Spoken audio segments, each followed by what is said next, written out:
વિસાવદરની અંદર રાજકીય ગરમાવો આવ્યો છે। આપણે જોયું કે આમ આદમી પાર્ટીના ઉમેદવાર ગોપાલ ઇટાલિયા છે, જે છેલ્લા ઘણા સમયથી પ્રચાર અને પ્રસાર કરી રહ્યા છે, પરંતુ ક્યાંક આજે એક એવા સમાચાર સામે આવ્યા કે આમ આદમી પાર્ટીની અંદર લગભગ દલિત સમાજના 200 થી વધુ લોકો છે, તે લોકો જોડાયા છે। ખાસ કરીને આ વિષયને લઈને જ્યારે અમારા સંવાદદાતા છે તેમણે ગોપાલ ઇટાલિયા સાથે વાતચીત કરી હતી ને જેટલા પણ લોકો આમ આદમી પાર્ટીમાં જોડાયેલા છે એ લોકોની સાથે પણ વાતચીત કરી હતી, તેમનું શું માનવું છે, આજે આ જ વિષયને લઈને વિસ્તારપૂર્વક વાત કરીશું।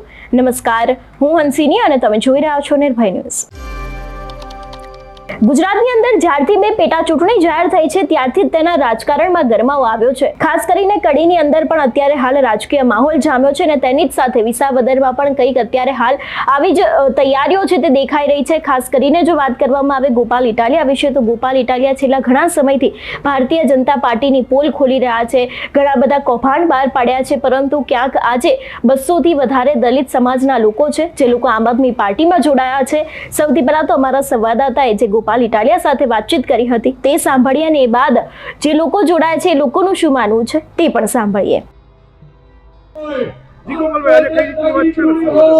આજે વિસાવદર, ભેસાણ અને જુનાગઢ ગ્રામ્ય મત વિસ્તારના અલગ અલગ ગામડાઓમાં રહેતા અનુસૂચિત જાતિ સમાજના સૌ આગેવાનો, વડીલો, યુવાનો, માતાઓ, બહેનો અને વડીલો સહિત ખૂબ મોટી સંખ્યામાં લોકો અહીંયા ઉપસ્થિત થયા છે અને આમ આદમી પાર્ટીને જાહેર સમર્થન આપ્યું છે। અમારા નેતા માનનીય શ્રી રાકેશભાઈ મહેરિયા, અમારા નેતા માનનીય શ્રી મકવાણા સાહેબ, અમારા નેતા માનનીય શ્રી રમેશભાઈ ગેગડા અને મનસુખભાઈ રાઠોડ જેઓ આજે અમારી સાથે જોડાયા છે, એ બધાની ઉપસ્થિતિમાં આજે સમસ્ત અનુસૂચિત જાતિ સમાજનું સંમેલન હતું અને સમાજે આજે આમ આદમી પાર્ટીને ખુલ્લું સમર્થન જાહેર કર્યું છે। એ બદલ હું અનુસૂચિત જાતિ સમાજનો ખૂબ ખૂબ આભાર વ્યક્ત કરું છું। અનુસૂચિત જાતિ સમાજ એ ખૂબ જાગૃત અને સક્ષમ સમાજ છે। બાબા સાહેબના બંધારણને વાંચીને સક્ષમ બનેલો સમાજ છે, એટલે મતદાન કરવામાં અનુસૂચિત જાતિ સમાજની જે સજાગતા હોય છે, જે સક્રિયતા હોય છે, એ ખૂબ જ નોંધપાત્ર છે અને એટલે જ આ વિધાનસભાની ચૂંટણીમાં અનુસૂચિત જાતિ સમાજનું મતદાન એ ખૂબ જ અસરકારક ભૂમિકામાં રહેવાનું છે। આ મતદાન છે એ ઉમેદવારોને ખૂબ ફાયદો પહોંચાડનારું મતદાન છે અને આજે જ્યારે સમાજે સામૂહિક નિર્ણય લીધો છે કે ગોપાલ ઇટાલિયાને ઝાડુના નિશાન પર મત આપવો છે, ત્યારે હું સમાજનો ખૂબ ખૂબ આભારી છું। મારું નામ અશોકભાઈ ચૌહાણ છે, હું ભેસાણ તાલુકાનો રહીશ છું અને આજે આમ આદમી પાર્ટીમાં મનસુખભાઈ વાઘેલા અને એની સાથે અમારા સામાજિક કાર્યકર્તાઓ, આગેવાનો, તમામ લોકો આમ આદમી પાર્ટીમાં જોડાણા છે। જોડાવાનું કારણ માત્ર એટલું છે કે આમ આદમી પાર્ટીની જે વિચારધારા છે એમાં અમને ક્યાંક ને ક્યાંક એવું દેખાઈ રહ્યું છે કે અનુસૂચિત જાતિ સમાજની અંદર જે કઈ સમસ્યાઓ છે, જે પાણી ગટરમાં જતા હોય અને ગટર ઉભરાઈને બહાર આવતું હોય એવા પાણી બોરમાંથી અનુસૂચિત જાતિ સમાજના લોકોને પીવા પડે છે। આ ચૂંટણી અનુસાર અમે જે કઈ પ્રવાસ કર્યો છે ગામડાની અંદર, એમાં અનુસૂચિત જાતિની અંદર બહુ વધારે પ્રમાણમાં સમસ્યાઓ છે, સામાજિક વધારે પ્રમાણમાં એની હારે ભેદભાવ થાય છે। એટલા માટે અને આ બધી પરિસ્થિતિ ભારતીય જનતા પાર્ટી છે એની જે વિચારધારા છે એનાથી અનુસૂચિત જાતિ સમાજના લોકોને બહુ મોટો સામાજિક અન્યાય થઈ રહ્યો છે।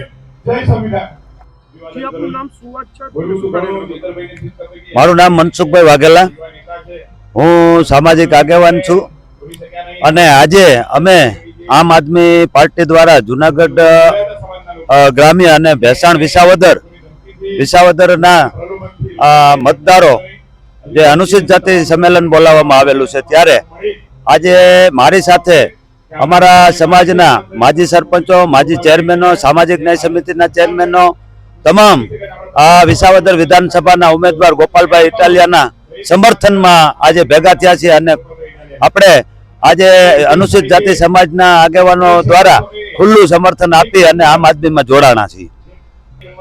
અમે આજે 200 લોકો જોડાયા છીએ અને આ 200 લોકો છે કાર્યકર્તાઓ છે।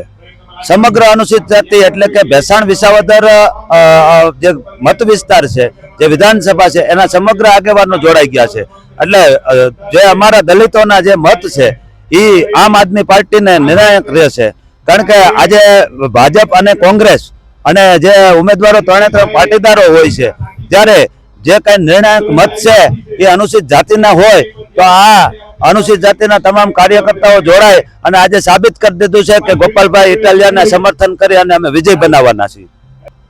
અમારા અંદાજ પ્રમાણે ગોપાલભાઈ ઇટાલિયા ઓછામાં ઓછા 25,000 મતથી વિજય થશે. એટલે જે પ્રમાણે તે લોકોનું પણ માનવું છે કે અત્યાર સુધી આમ આદમી પાર્ટીનો જે તેમનો ચહેરો દેખાઈ રહ્યો છે એ જ વાતને લઈને પણ તે લોકો ક્યાંક આમ આદમી પાર્ટીમાં જોડાયા છે. એટલે ખાસ કરીને ક્યાંક ભાજપ અને કોંગ્રેસની અંદર પણ મોટું ભંગાણ પડી શકે છે એવી પણ શક્યતાઓ લાગી રહી છે. કારણ કે જ્યારથી ગોપાલ ઇટાલિયા વિસાવદરની અંદર પ્રચાર પ્રસાર કરી રહ્યા છે, તેમનું નામ સામે આવ્યું છે, ત્યારથી દરેક એવા ગામડા છે, છેવાડાના ગામડા છે, ખેડૂતોના પ્રાણ પ્રશ્નો છે એ પણ ગોપાલ ઇટાલિયા સાંભળી રહ્યા છે. ને એને જ લઈને ક્યાંક દલિત સમાજના 200થી વધારે લોકો છે એ પણ ની સાથે જોડાયા છે. એટલે કે હવે ખાસ કરીને આગામી સમયમાં એ પણ જોવાનું રહેશે કે જે પ્રમાણે અત્યારે હાલ રાજકારણમાં મોટો બદલાવ આવ્યો છે એને લઈને પણ કંઈક નવાજૂની થવાની શક્યતાઓ દેખાઈ રહી છે. તમારું શું માનવું છે આ વિષયને લઈને અમને કમેન્ટ કરીને ચોક્કસથી જણાવજો. તેની સાથે જ અમારી ચેનલ નિર્ભય ન્યૂઝને લાઇક, શેર અને સબસ્ક્રાઇબ કરવાનું ભૂલશો નહીં. નમસ્કાર.